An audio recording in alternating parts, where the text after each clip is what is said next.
Hi, my name is Siam M. Hello, my name is Sonia. Today we would like to share with you about a topic that is semiconductor. So let's start.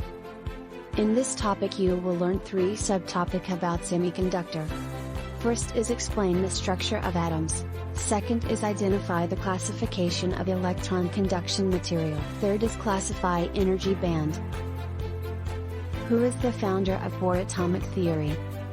He is Niels Bohr, in full Niels Henrik David Bohr, was born October 7, 1885, at Copenhagen, Denmark and was died November 18, 1962, also at Copenhagen, Danish physicist who is generally regarded as one of the foremost physicists of the 20th century.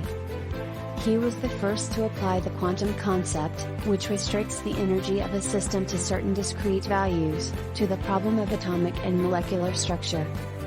For that work he received the Nobel Prize for Physics in 1922. According to Bohr, atoms have a planetary structure that consists of a central nucleus, surrounded by orbiting Atom is a basic unit of elements. They can change some particle nucleus and have electron cloud around the nucleus. The atomic particle include protons and neutron which is located in nucleus and the electron which located in electron cloud. Proton has a positive charge as neutrons is no charge and electron is negative charge. The number of proton and electron are same. If we can see it elements of carbon, there are 6 proton, 6 electron and in most cases has 6 neutron. We can see it in shell or rings around the nucleus. The shell represent different energy level. For example, helium. There is 1 shell or energy level. First shell can only have 2 electrons, so helium is stable. If an atom that has more than 1 shell, 8 electrons are required in outermost shell for stability. For example, neon that have 8 electrons at outermost shell are stable while oxygen only have 6 electrons at outermost shell is chemically reactive. Atoms that do have fewer than 8 electrons in their outermost shell will try to shake, gain, or lose in order to become stable. This is called octet rule, but there are some expectations such as we saw hydrogen and helium which only have 1 energy level or shell. Semiconductor are further divided into intrinsic and extrinsic semiconductor depending on structure properties. Do you know what intrinsic means? It means in its purest form. Therefore these types of semiconductor are in their purest form by the nature of their existence. The common semiconductor use are silicon and germanium. They have 4 valence electron orbiting in its outermost shell. We can further understand motion of these electrons by looking at the structure of the atom. However, the atom needs a total of 8 electrons in the outer shell to become stable. Okay guys, pay attention please. Okay, now let's see how the semiconductor atom acquires the additional 4 electron become stable. Let's first look at this process with the helps of one atom. The electron already have 4 valence electron and required an additional 4 become stable, which it share with its neighbor atom so that every silicon atom has 8 electron in its outermost shell. The atom are bonded together and they form semiconductor structure which looks like this. All these atoms set up a bond with each other that called as a covalent bond. However, the bond are so strong that the electron fails to break the bond at 0 Kelvin, but as the temperature increase the electron absorb the heat energy and it is able to break the bond. Once the bond are broken, the electron become free to carry the current. We get a deficiency of an electron in the structure, hence there are empty space. How they are different from the intrinsic semiconductor. While intrinsic are the pure form of semiconductor, impurities need to be added to the intrinsic to improve their conductivity, and these semiconductor with impurities are called as extrinsic semiconductor. Extrinsic semiconductor are further subdivided into p-type or trivalent and n-types or pentavalent. Seriously, please pay attention. This is important. This is important process of adding these impurities to intrinsic semiconductor is called as doping, and the impurities that improve the conductivity of semiconductor are called as dopant. In case of trivalent, 3 electron of boron will form 3 bond with silicon and the 4th bond of silicon. There will be 1 empty space or hole, and as seen previously the immediately neighboring electron will be attracted toward the hole, thus creating another empty in its previous location simultaneously. The electron of the silicon atom add in thermal energy and keep breaking the covalent bond at room temperature, thus creating further free electron, and this movement will go on in the same manner.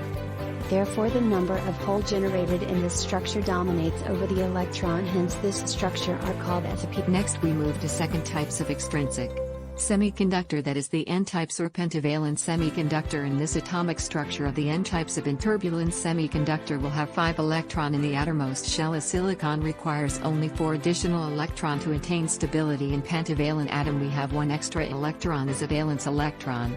So we get the net negative charge due to this extra electron, hence its name is n-type semiconductor.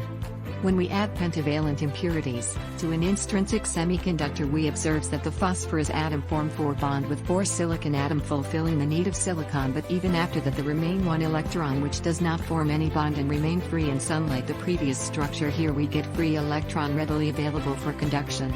The electron rotate randomly around the phosphorus atom following circular motion. In addition to this, breaking bond is seen in the intrinsic semiconductor. Next is material classification. There are 3 types of semiconductor. First is conductor, low resistance, which allows electrical current flow. Charge flows freely. Example is gold and copper. Second is insulator. High resistance, which suppresses electrical current flow. Almost no charge flows, such as ceramic, plastic. Third is semiconductor.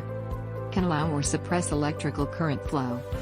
Conductivity lies between conductor and insulator. Silicon, germanium.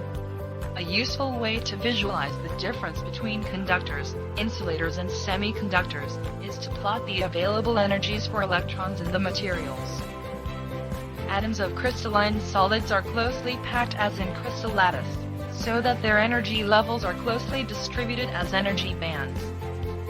Energy bands of crystalline solids are made up of the upper conduction band occupied by conduction electrons that are free to move between atoms as electric current.